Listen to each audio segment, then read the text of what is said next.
오늘 살든지 죽든지라는 제목으로 하나님의 말씀을 같이 나누길 원합니다.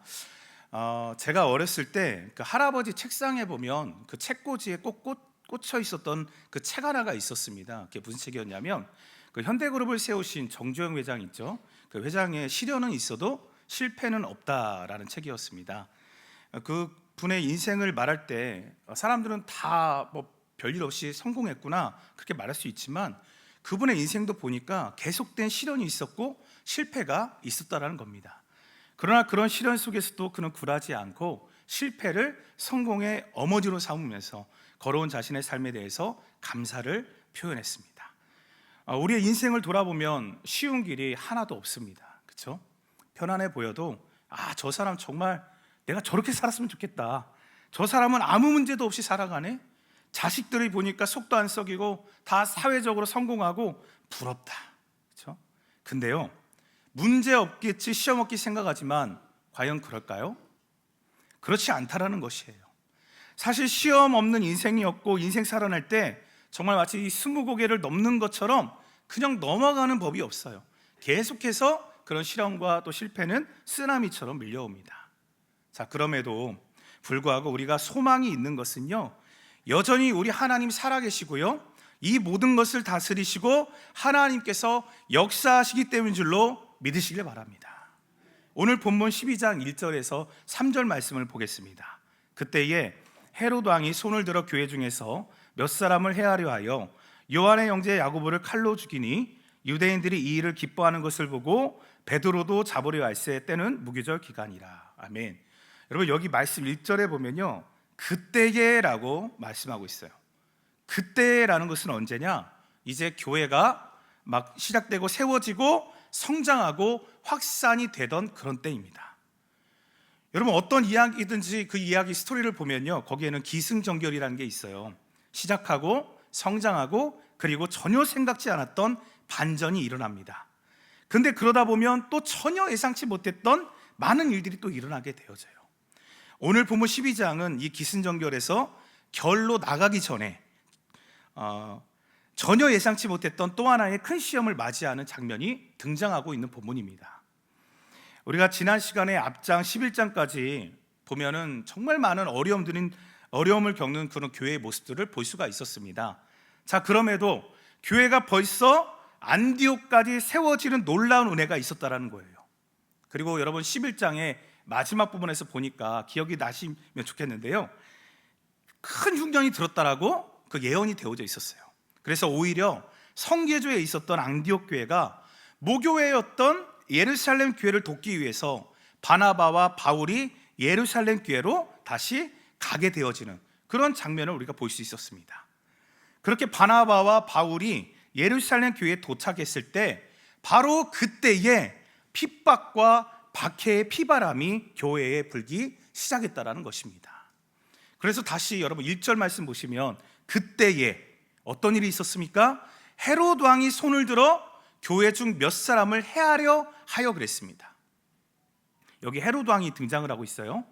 이 헤롯이 교회 중에 그냥 몇 사람 정도를 죽이는 것이 아니라 교회 핵심 지도자였던 2절에 보니까 요한의 형제 야고보를 칼로 죽였다라고 기록되어져 있어요.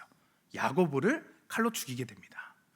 여러분, 야고보는 어떤 사람입니까? 베드로, 요한과 함께 12제자 중에서 정말 핵심적인 리더로 세워져 있던 예수님의 제자 중에 제자, 핵심 지도자이고 교회의 기둥입니다.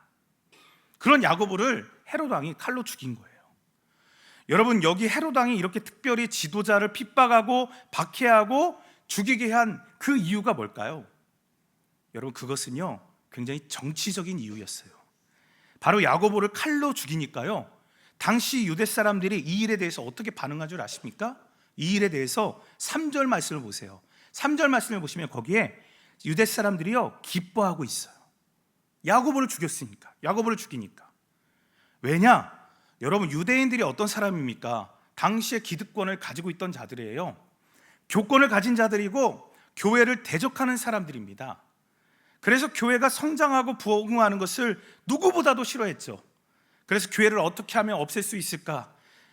헤롯이 이런 유대인들의 바램을 잘 알고 있었어요. 그래서 이런 정치적인 명분으로 자기 권력을 강화시키고 또 지지율을 끌어올리려고 교회 핵심 지도자였던 이 야고보를 죽이게 되어진 것입니다. 그래서 실제로요, 이 야고보를 죽이니까 어떤 일이 일어난 줄 아십니까? 헤롯 왕에 대한 여론이 어떻게 됐을까요? 좋아졌어요. 그리고 지지도가 오르기 시작했어요. 여러분, 지지율이 올라가니까 헤롯의 마음이 과연 어땠을까요? 헤롯 왕 마음이 아마 이랬을 겁니다. 아, 이거구나, 이게 통하네, 이렇게 하면 지지율이 확 뛰는구나, 그렇죠?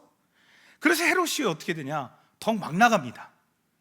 이제 교회 수장이었던 베드로까지도 죽여야겠다. 그래서 베드로를 잡아들입니다. 그리고 베드로를 죽이기 위해서 감옥에 철저히 가두게 되어져요. 정말 도저히 빠져나갈 수 없을 정도로. 4절 말씀을 보세요. 잡음에 옥에 가두어 군인 내식인 네페에게 맡겨 지키고 유월절 후에 백성 앞에 끌어내고자 하더라. 여러분, 옥에 가두고 어떻게 했냐? 군인 내식인 네페에게 맡겨 지켰다라는 거예요. 여러분, 지금 베드로가 무슨 테러리스트입니까? 오사마 빈라덴이에요? 흉악범도 아니에요. 근데 24시간 내조로해서 4사람씩, 또 6절 말씀을 보면 이렇게 기록하고 있어요. 헤롯이 잡아내려고 하는 그 전날 밤에 베드로가 두 군인 틈에서 두 쇠사슬에 매어 자는데 또 경비병들이 문 밖에서 옥을 지켰다. 그러니까 절대 너는 살아서는 못 나간다라는 의미입니다. 아무도 너를 도와줄 수 없고 아무도 너를 꺼내지 못한다, 그런 거예요. 요약하면 정말 베드로도 이제 야고보처럼 똑같이 죽을 운명에 처하게 된 그런 모습입니다. 그런 상황. 자, 이런 상황에서 옥에 갇혀 있을 때, 베드로가 옥에 갇혀 있을 때 여러분, 교회는 과연 무엇을 하고 있었을까요? 여러분, 5절 말씀, 성경을 가지고 계시면 좀 피셔서 5절 말씀 함께 읽겠습니다. 시작. 이에 베드로는 옥에 갇혔고, 이에 베드로는 옥에 갇혔고 교회는 그를 위하여 어떻게 해요? 간절히 하나님께 기도하더라. 여러분, 사실 도저히 힘쓸 수 없는 상황이라는 것을 교회가 알았을까요? 몰랐을까요? 교회도 너무 잘 알고 있었어요. 이미 정말 너무 순식간에 야고보 사도가 죽임을 당하는 것을 봤어요. 자, 갑자기 끌려가서 칼로 베어버렸습니다. 이제 베드로도 같은 운명이구나. 자, 이런 상황일 때 교회는 베드로를 위해서 간절히 기도했습니다. 근데 여러분, 이런 상황에서 지금 헤롯이 모든 권력을 가지고 있고 칼날을 휘두르는 상황에서 어떤 분들은 그러실지도 모르겠어요. 아니, 이게 이런 상황인데 기도를 한다고 해결이 될까? 기도해서 문제가 해결된다고 그러면 왜 야고보는 왜 죽이셨어? 기도했는데. 그러실 수 있다라는 거예요. 근데 여러분, 우리가 정말 아무것도 할 수 없는 상황에서요, 아무것도 할 수 없을 때 우리가 할 수 있는 일이 기도밖에 없다라는 것은요, 이것은 정말 놀라운 은혜입니다. 여러분, 지난 얘기지만 우리 코로나 때 한번 생각해 보세요. 코로나 때 생각해 보면 이겨내기가 정말 버겁게 느껴지고 하루하루를 정말 버티면서 두려움 가운데 살았습니다. 기억나시죠? 아, 괜찮아지나 싶더니 또 새로운 변이들이 막 생겨나고, 정말 이제 위드 코로나, 정말 일평생을 마스크를 쓰고 살다가 하나님 품에 안겨야 되나? 그런 걱정하신 분들도 있으셨어요. 그리고 지금 여러분 보세요. 물가가 계속해서 오르죠. 경제는 어려워지고, 또 지금 어떤 위기가 또 있을지 세계적으로는 보니까 신냉전이 왔습니다. 평화로운 시대가 끝나가고 이제는 정말 각자 자기 나라가 잘 살기 위해서, 살아내기 위해서 정말 수단과 방법을 가리지 않는 세계냉전 시대가 정말 앞날을 가늠할 수 없는 상황 속에 우리가 부딪혀 있다는 것입니다. 자, 이럴 때 우리가 할 수 있는 것이 뭐겠어요? 사실은 아무것도 없습니다. 그렇지만 여러분, 이런 상황에 우리가 있을 때에 우리가 기도밖에 할 수 없다는 사실은 다시 말씀드리지만 이건 정말 놀라운 은혜입니다. 여러분, 헤롯의 손, 우리가 마귀 사단의 손에서 벗어날 수 있는 것은요, 사람으로는 손을 쓸 수가 없을 때 우리가 기도의 손을 들어 올리면 우리 전능하신 하나님의 손이 우리 가운데 역사하시는 줄로 믿습니다. 아멘. 하나님의 전능하신 능력이 우리가 기대할 수 있고 나타나게 되어지는 거예요. 하나님의 손이 역사하시면 그게 어떤 손이든, 그것이 헤롯의 손이라 할지라도, 신냉전이 찾아온다 할지라도 그 손으로부터 우리를 능히 구원하실 수 있는 분, 그것이 바로 살아계신 하나님이라는 사실입니다. 여러분, 지금 당하는 여러 가지 시험과 고난이 우리가 겪어보지 못한 시련과 고난일지라도 우리가 여전히 주님을 신뢰하고요, 믿음을 지켜내고 기도의 자리를 지키면, 믿음으로 나아간다면 우리가 끝내 승리하게 될 줄로 믿으시길 바랍니다. 그래서 교회는 어떻게 했습니까? 교회는 간절히 하나님께 기도하는 것입니다. 여러분, 그 당시 이 초대교회 성도들이 베드로를 위해서 어떻게 기도했을까요? 제발 좀 살려주십시오. 야고보만으로 충분합니다. 제발요, 제발요. 이렇게 기도했을까요? 초대교회의 기도는 여러분, 하나님께 다 모든 걸 맡기는 기도를 했어요. 맡겼습니다. 간절히 맡기면서 기도를 했다라는 거예요. 근데 여러분, 이 상황 속에서 교회보다도 더 간절히 기도해야 될 사람이 지금 누구겠어요? 누굴까요? 네, 베드로 자신이죠. 그렇죠? 근데 지금 베드로가 뭘 하고 있냐면, 여러분 다시 6절의 말씀을 보십시오. 헤롯이 잡아내려고 하는 그 전날 밤에 베드로가 두 군인 틈에서 두 쇠사슬에 매여 어떻게 해요? 누워 자는데, 그렇게 기록하고 있습니다. 누워 자는데. 여러분, 이런 상황에서 지금 잠이 옵니까? 잠이 올 수 있어요? 내일 내가 죽을 수도 있는데. 근데 지금 베드로가 누워 자고 있어요. 얼마나 잘 잤는가? 7절을 보니까요, 7절 한번 말씀 같이 한번 읽어보겠습니다. 시작. 호련히 주의 사자가 나타나매 옥중에 광채가 빛나며 또 베드로의 옆구리를 쳐 깨워 이르되 급히 일어나라 하니 쇠사슬이 그 손에서 벗어지더라. 이게 사실은 교회의 기도의 응답이었겠죠. 정말 기도의 응답으로 주님께서 호련히 천사를 보내십니다. 얼마나 깊이 잤는지 천사가 옆구리를 쳐서 깨웠대요. 옆구리를 쳐서.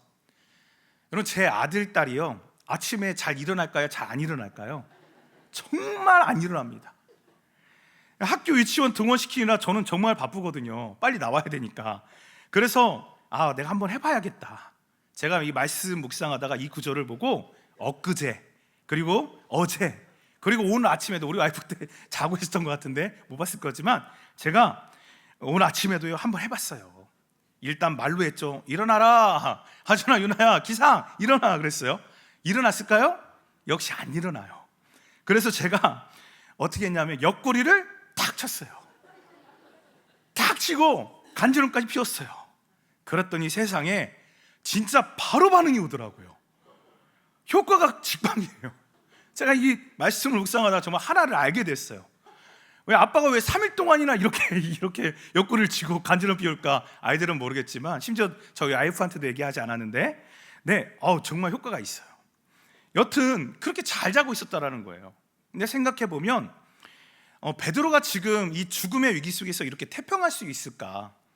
분위기가 정말 살벌한 상황이잖아요. 근데 이 사단의 역사예요. 사단의 역사.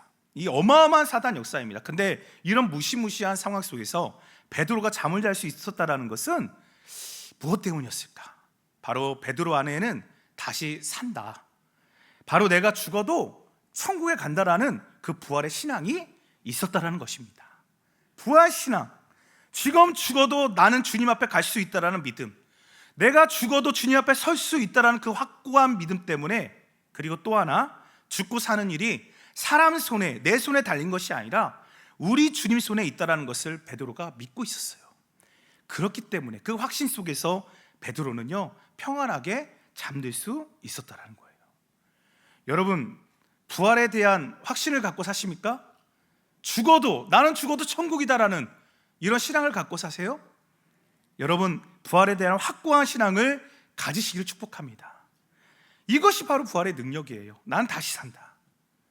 그래서 천사가 나타나 옆구리를 치면서 일어나라 그럴 때 순간 묶여있던 쇠사슬이 거짓말처럼 풀어지는 역사가 일어납니다. 그리고 8절, 천사가 이르되 띠를 띠고 신을 신으라 하거늘 베드로가 그대로 하니 천사가 또 이르되 겉옷을 입고 따라오라 한대. 여러분, 여기 띠를 띠고 신을 신으라라는 것은요, 이제 너 나간다라는 의미예요. 석방이야, 이런 의미입니다. 그러니까 베드로, 너는 여기서 죽는 자가 아니야. 너는 할 일이 있다라는 것이야. 지금 나갈 준비를 해. 그러면서 겉옷까지 입고 따라와라. 천사가 그렇게 명령합니다. 지금 베드로가 이 상황을 실제가 아니라 꿈이라고 처음엔 생각했던 것 같아요. 그래서 이어지는 구절을 보니까 베드로가 나와서 따라갈새 천사가 하는 것이 생시인 줄 알지 못하고 환상을 보는가 하니라 그랬습니다. 그러니까 생시인 줄을 알지 못했어요. 그래서 환상을 보는 거 아니라 그렇게 베드로가 천사를 따라가는데 또 10절을 보면 이미 첫 번째 초소를 지나고 두 번째 초소를 지나면서 그냥 통과를 하게 되어지는 거예요.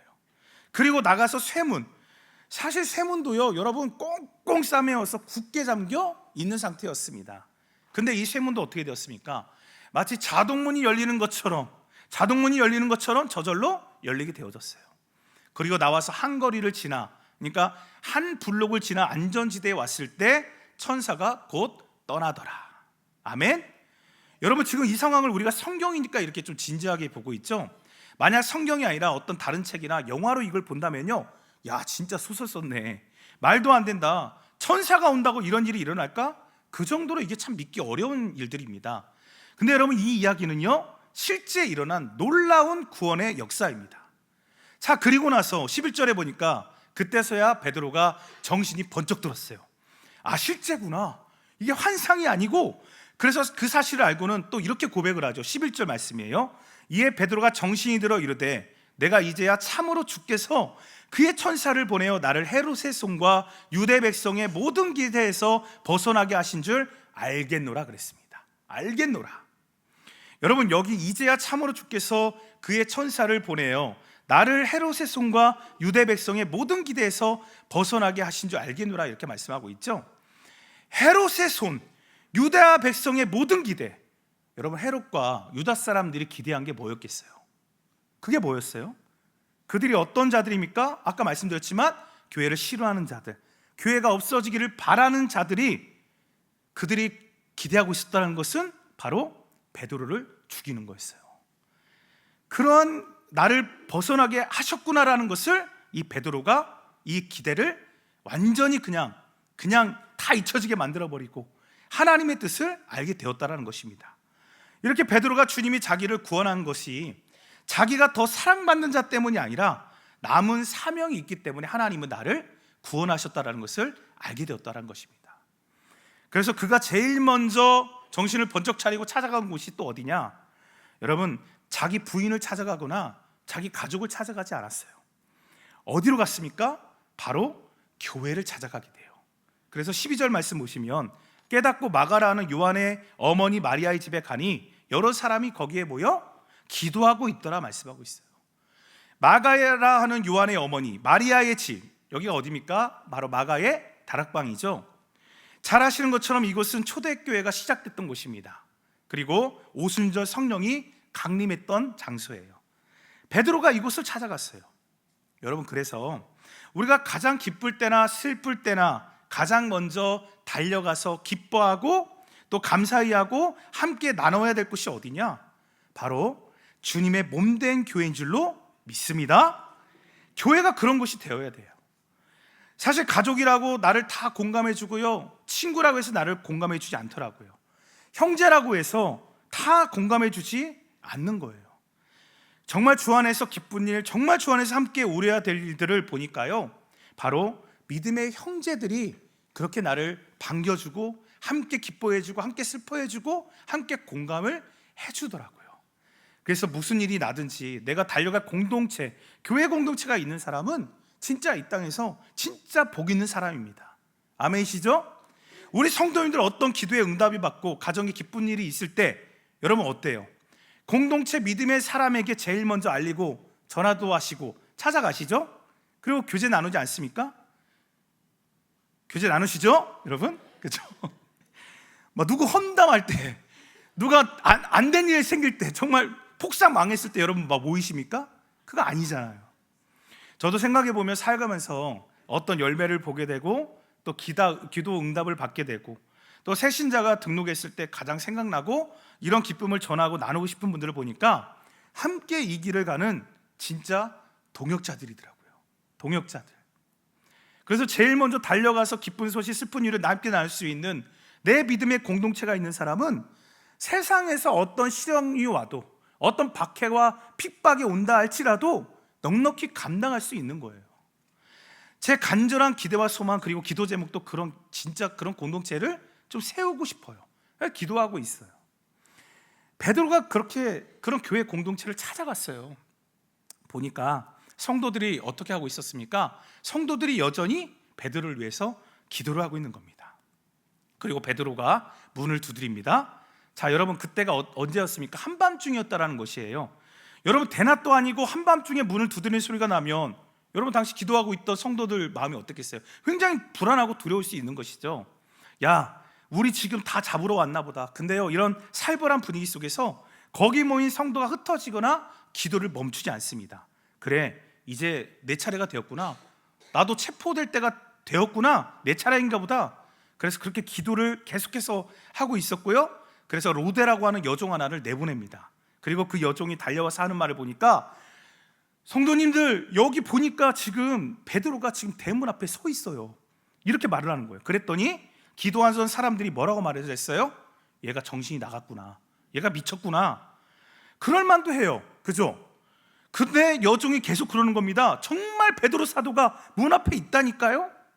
내 귀로 생생히 음성을 들었어요. 그랬더니 그러면 베드로가 온 것이 아니고 천사가 온 거겠지.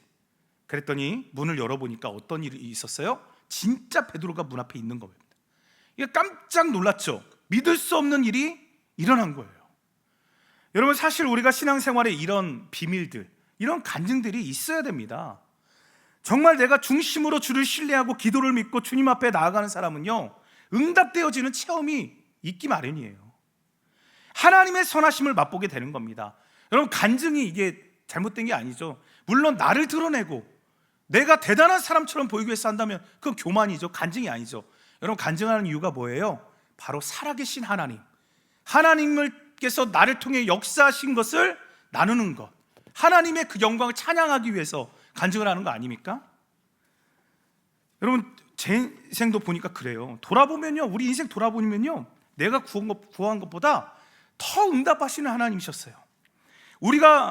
여러분, 우리가 언제 예수님 나 믿게 해주세요 해달라고 먼저 이렇게 구했습니까? 아니에요.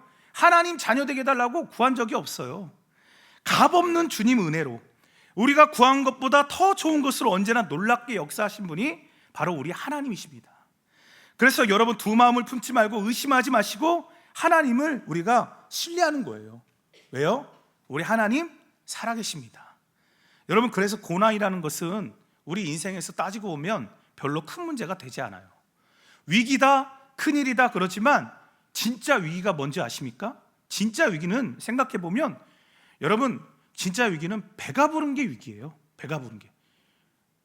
여러분, 오해하지 마시고, 그럼 목사님이 제일 위기인데요, 이렇게 제 배를 보면서 그렇게 말씀하지 마시고요.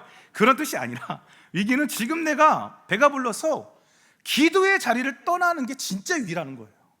동의하십니까, 여러분? 여러분, 방학 중에도 계속해서 기도의 자리를 지키시길 축복합니다. 내가 3일을 기도 안 했는데 내가 멀쩡해. 한 달을 기도하지 않았는데 멀쩡해. 여러분, 그게 진짜 위기라는 거예요.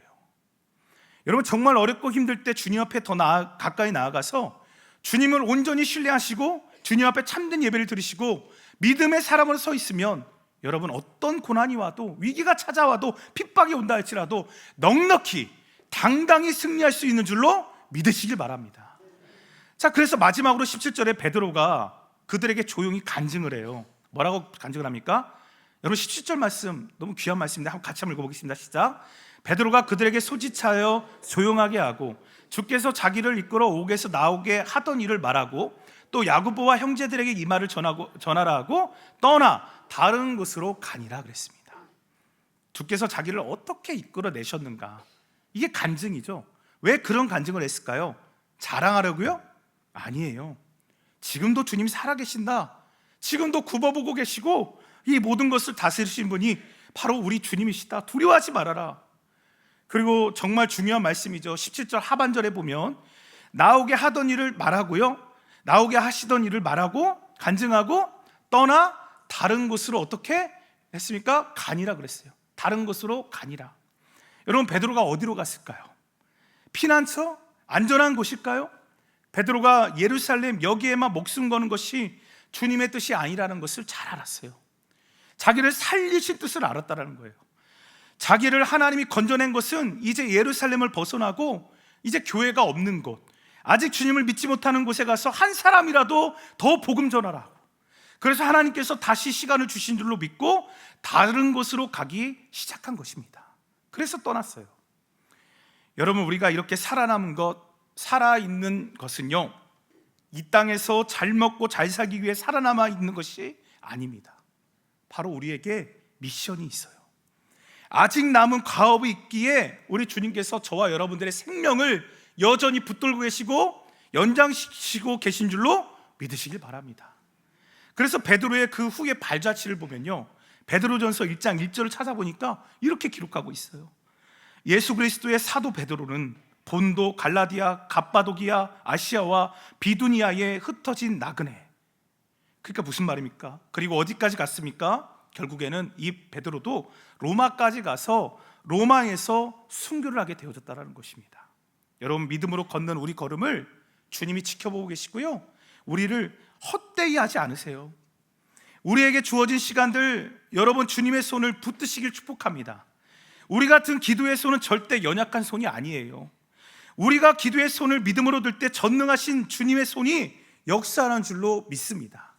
그리고 우리 성도의 남은 시간은 살아도 죽어도 무슨 일을 만나도 우리가 하나님의 시간을 살아가기 때문에 그 의미가 있는 시간이고 참 값진 시간인 것입니다. 여러분, 우리가 마지막으로 빌립보서 1장 20절에서 22절 말씀을 함께 좀 읽길 원하는데 우리 자막 좀 한번 부탁드릴게요. 함께 큰 소리로 한번 읽어보겠습니다. 시작. 나의 간절한 기대와 소망을 따라 아무 일에든지 부끄러워하지 아니하고 지금도 전과 같이 온전히 담대하여 살든지 죽든지 내 몸에서 그리스도가 존귀하게 되게 하려 하나니 이는 내게 사는 것이 그리스도니 죽는 것도 유익함이라. 그러나 만일 육신으로 사는 이것이 내 일의 열매일진데 무엇을 택해야 할는지 나는 알지 못하노라. 여러분, 바울이 그럽니다. 차라리 이 세상 떠나 주와 함께 있기를 나는 원하지만 여전히 하나님께서 이 땅에서 나에게 사명을 주셨기 때문에 교회를 위해서 남겨주셨다면 기꺼이 남은 잔을 그리스도의 남은 고난을 채우는 삶, 바로 이것이 우리 그리스도인들의 삶이라는 것을 말씀하고 있는 것입니다. 여러분, 기도의 손을 놓지 않는 사람은 이미 이 땅에서 승리한 사람입니다. 시련은 있을지라도 복음 선포하면 실패가 없는 줄로 믿으시기 바랍니다. 우리 남은 때를 그냥 흘러가는 시간대로 살아가는 그러한 사람들이 아니라 특별히 오늘 종강하고 시작하는 방학 기간이 이제 맞이했어요. 여러분, 이 방학 기간에도 하나님의 시간, 그 카이로스의 시간 속에 여러분들이 붙들릴 수 있기를 축복합니다. 그래서 단 하루를 살든지 죽든지 주님의 뜻을 행하시고, 여러분 사도행전 말씀 계속해서 하시는 말씀이 뭐예요? 여러분 복음의 증인의 역할을 감당하라는 거예요. 내 나이가 많이 들었든 어쨌든지 간에 하나님께서 우리에게 원하시는 것, 복음의 증인의 역할입니다. 여러분, 방학 중에도 그렇게 주님의 뜻을 이루어 드림을 통하여 하나님께 영광 돌리시고 하나님께 칭찬받는, 그렇게 강건하게 살아가는 저와 여러분 모두가 될 수 있기를 주님의 이름으로 축원합니다.